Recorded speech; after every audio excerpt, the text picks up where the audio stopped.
नमस्कार दोस्तों, स्वागत है आप सभी का आपके अपने YouTube channel the study world में। आज हम एक ऐसे टॉपिक पर बात करने वाले हैं जिसकी चर्चा आमतौर पर जब किसी स्टेट में इलेक्शन होता है या लोकसभा का चुनाव होता है तब अपने जोरों पे होती है। आज का टॉपिक एक्चुअली है फ्रीबीज, जिसको हम कहते हैं ना कि मुफ्तखोरी या मुफ्त की रेवड़ी। जब गुजरात इलेक्शन चल रहा था, उसी समय हिमाचल का इलेक्शन चल रहा था, तो ये चर्चा काफी जोरों पर थी क्योंकि प्रधानमंत्री जी ने भी इस पर बयान दिया था। आम आदमी पार्टी के जो दिल्ली में मुख्यमंत्री हैं केजरीवाल साहब, उन्होंने भी ये बयान दिया था फ्रीबीज को लेकर के। काफी राजनीतिक दलों में एक दूसरे पर पलटवार हो रहा था, एक दूसरे को दोषी ठहराया जा रहा था। इस वीडियो में हम समझेंगे कि आखिर फ्रीबीज है क्या चीज, और साथ ही हमें यह भी समझना है कि कॉन्स्टिट्यूशन में इसके मायने क्या हैं, साथ ही साथ आरबीआई इसके बारे में क्या कहता है, सुप्रीम कोर्ट में इसके बारे में किस तरीके की बहस हुई है, इनफैक्ट इलेक्शन कमीशन का अपना फ्रीबीज पर क्या स्टैंड है। साथ ही साथ हम ये भी समझेंगे कि इंडियन इकोनॉमी पर फ्रीबीज का क्या प्रभाव पड़ता है। एक एक करके चीजों को समझते हैं। सबसे पहले तो हमें यह समझना है कि फ्रीबीज क्या होता है। तो अगर आप डिक्शनरी मीनिंग उठाएंगे तो डिक्शनरी मीनिंग का मतलब होता है कि कुछ भी जो फ्री में दी जा रही हो।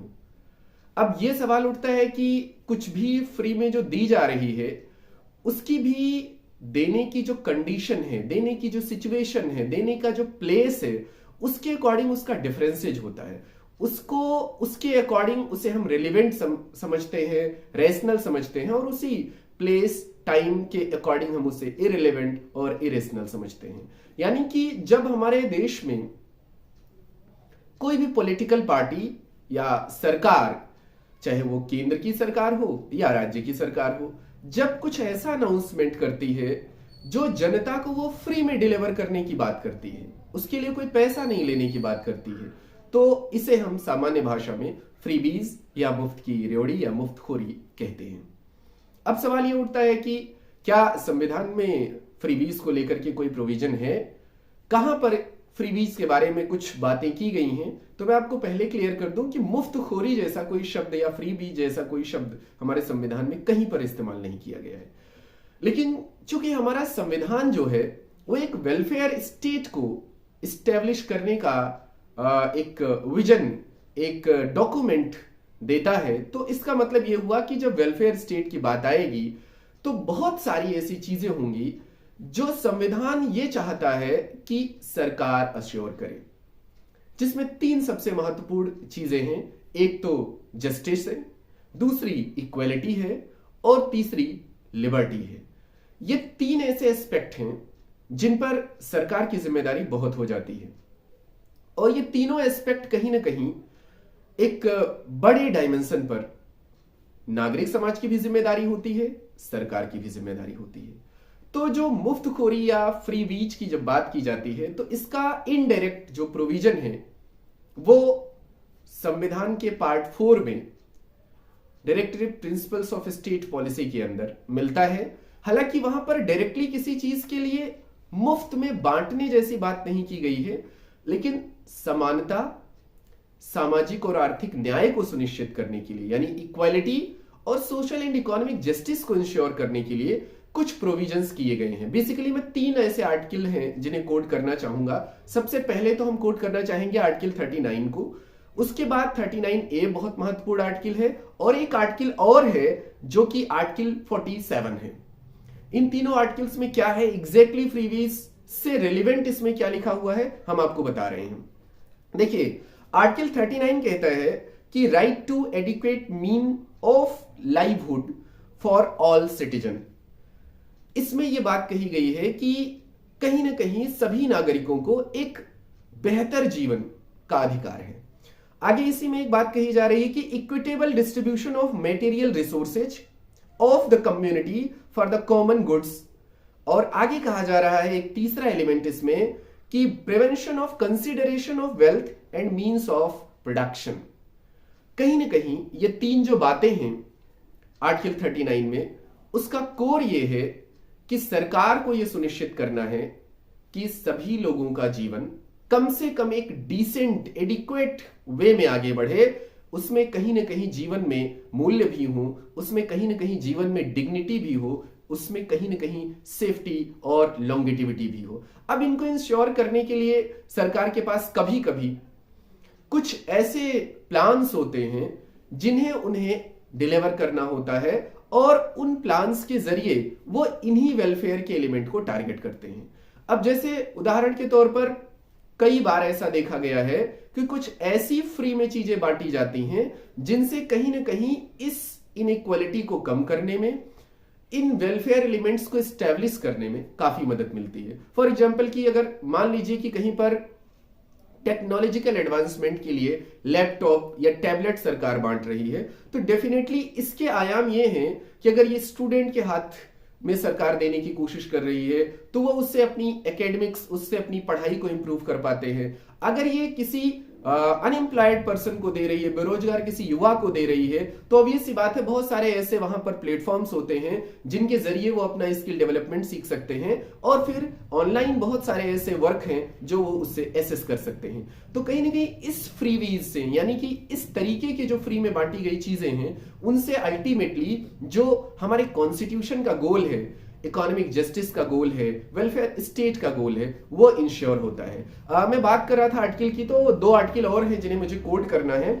जैसा मैंने बताया था कि आर्टिकल 39 के अलावा 39A भी है। 39A की लैंग्वेज है कि promote equal justice and free legal aid for all people, या इसमें जो टर्म आया है एग्जैक्टली वो है free legal aid to the people.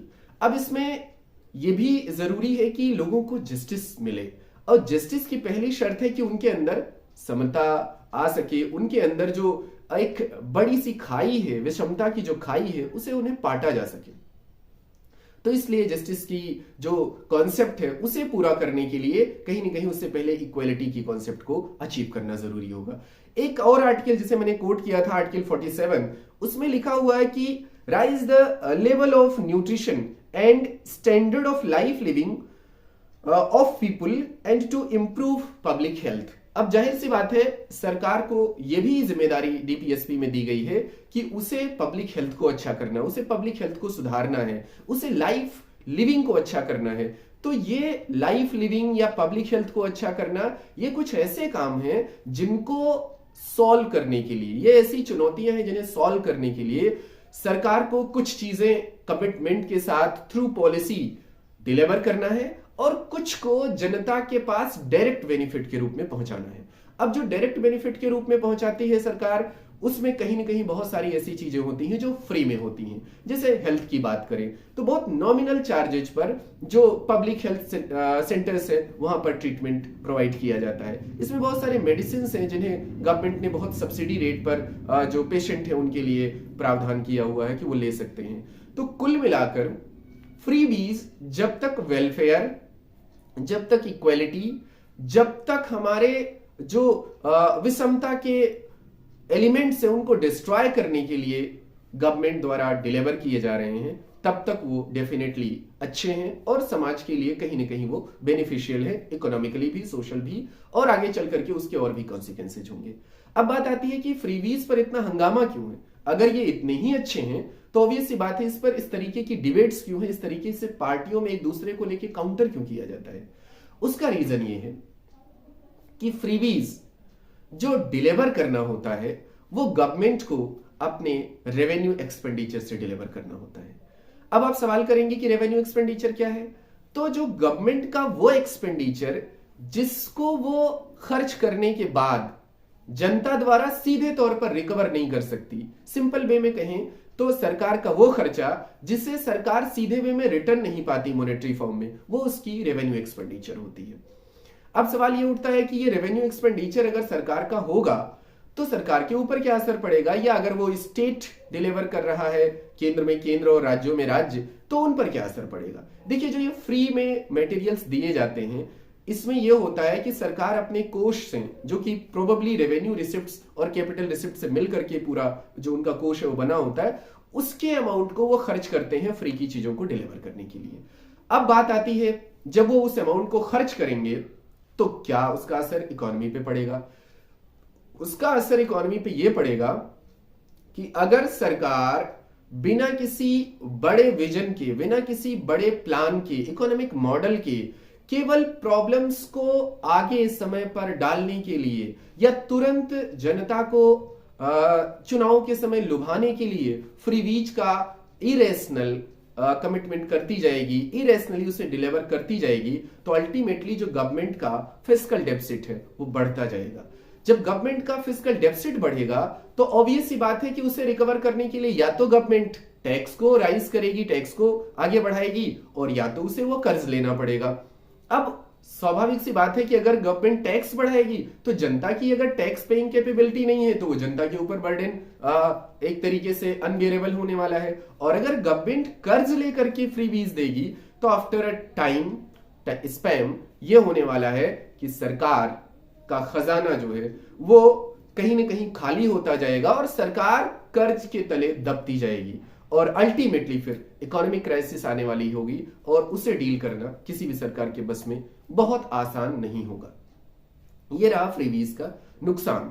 अब आती है बात की क्या फ्रीबीज को लेकर के सिर्फ मीडिया में डिबेट हुई है या जो हमारे देश की संवैधानिक संस्थाएं हैं उन्होंने भी कुछ बात कही है। तो मैं आपको बता दूं कि इसको लेकर के समय समय पर कई बार बहस हुई है। स्पेशली सुप्रीम कोर्ट और हाई कोर्ट में भी इसको लेकर के क्लेम किया गया है। चुनाव आयोग के भी अपने स्टेटमेंट हैं, आरबीआई ने भी फ्रीबीज को लेकर के बात की है। मैं सबसे पहले कोट करूंगा आरबीआई को लेकर के। आरबीआई ने कहा है कि जो फ्रीबीज हैं उनके लिए उनकी जो वर्डिंग है वो ये है कि freebies are not merits goods और एक्सपेंडिचर। आगे वो लिखते हैं कि the document says freebies are provisional for free electricity, water or transport besides waiver of pending utility bills and loans and other such benefits। तो सवाल ये उठता है कि जो आरबीआई समझ रहा है फ्रीबीज को वो क्या समझ रहा है। तो आरबीआई की अपना स्टैंड ये है कि फ्रीबीज इस बात के लिए अगर किया जा रहा है कि वो इलेक्ट्रिसिटी बिल को माफ कर दे या लोन बिल को माफ करके उनको मुफ्त में लोन दे दे, तो ये अल्टीमेटली इंजीरियस होगा इकोनॉमी के लिए। ये करना सरकार के लिए, इकोनॉमिक हेल्थ के लिए बेहतर नहीं होगा। अगर मैं बात करूं कि सुप्रीम कोर्ट की अपनी या इलेक्शन कमीशन की अपनी गाइडलाइन क्या है या इलेक्शन कमीशन का स्टैंड क्या है, तो मैं बताऊं कि सुप्रीम कोर्ट में इलेक्शन कमीशन ने अपना पक्ष रखते हुए कहा था कि irrational and rational freebies were terms open to subjective interpretation and have no precise legal definition. During a natural disaster or a pandemic, provide life-saving medicines for funds may save life, but in regular times they can be terms freebies, the commission said. Election commission का कहना यह है कि अगर समय आपदा का हो, क्राइसिस का हो, उस समय अगर फ्रीबीज प्रोवाइड कराई जा रही है तो ये लाइफ सेविंग के लिए है, ये जस्टिफाइड है, ये रेशनल है। इसको हम वेलफेयर स्टेट के रिस्पॉन्सिबिलिटी के तौर पर देख सकते हैं। लेकिन अगर इसे रेगुलर किया जा रहा है तो ये अल्टीमेटली अच्छा नहीं है। यानी कहीं ना कहीं हमारी जो कॉन्स्टिट्यूशनल मैकेनिज्म है उनका ये स्टैंड है कि फ्रीबीज को अल्टीमेटली अब समय आ गया है कि कहीं ना कहीं से हमें सही तरीके से रेगुलेट करना है और इससे कहीं ना कहीं इसकी प्रवृत्ति को, इसकी टेंडेंसी को, इसकी कल्चर को रोकना होगा। सुप्रीम कोर्ट की मैं बात करूं तो सुप्रीम कोर्ट ने स्पष्ट रूप से कहा, 2013 में एक केस फाइल हुआ था जिस पर सुप्रीम कोर्ट की हियरिंग चल रही थी, तो उन्होंने स्पष्ट रूप से कहा कि फ्रीबीज की जो कल्चर बढ़ती जा रही है इन्हें रोकने के लिए चुनाव आयोग को यानी इलेक्शन कमीशन को कुछ न कुछ मेजर्स तय करने चाहिए। यानी सिंपल वे में कहें तो सारी कॉन्स्टिट्यूशनल अथॉरिटी, चाहे वो सुप्रीम कोर्ट हो, चाहे वो इलेक्शन कमीशन हो, चाहे वो आरबीआई हो, ये सब फ्रीबीज को लेकर के जो इसकी बढ़ता हुआ चलन है, जो इसकी बढ़ती हुई टेंडेंसी है, उसको लेकर के फिक्रमंद है और वो कहीं न कहीं इस बात को समझ पा रहे हैं कि इसे रोका जाना चाहिए। मैं आपको 2 एग्जाम्पल ऐसे देना चाहूंगा जहां पर इस फ्रीबीज या इस जैसी लोक लुभावन योजनाओं की वजह से क्राइसिस बहुत बड़ी आई और अल्टीमेटली इकोनॉमी पूरी तरीके से कोलैप्स कर गई। पहला तो रिसेंट एग्जांपल ही है श्रीलंका का। वहां पर यह हुआ कि शुरुआत में सरकार ने बहुत सारी चीजों को फ्री में जनता को डिलीवर किया और उसके बाद क्या हुआ कि जब उनका फिजिकल जो डेफिसिट है वो इस कदर बढ़ गया कि वो फ्रीबीज को डिलीवर करने में सक्षम नहीं रहे तो अल्टीमेटली जो इकोनॉमी है वो कोलैप्स कर गई। और आपने देखा होगा कि वहां पर जो प्रेसिडेंट हाउस था वहां तक जनता पहुंच गई थी और कई कई दिनों तक उनकी गाड़ियां जो है वो बिना पेट्रोल के सड़कों पर खड़ी रही और बड़ी भयंकर क्राइसिस का सामना करना पड़ा। एक और कंट्री जिसका मैं यहां पर नाम लेना चाहूंगा और इस टॉपिक से उसकी रेलिवेंसी है वो है वेनेजुएला।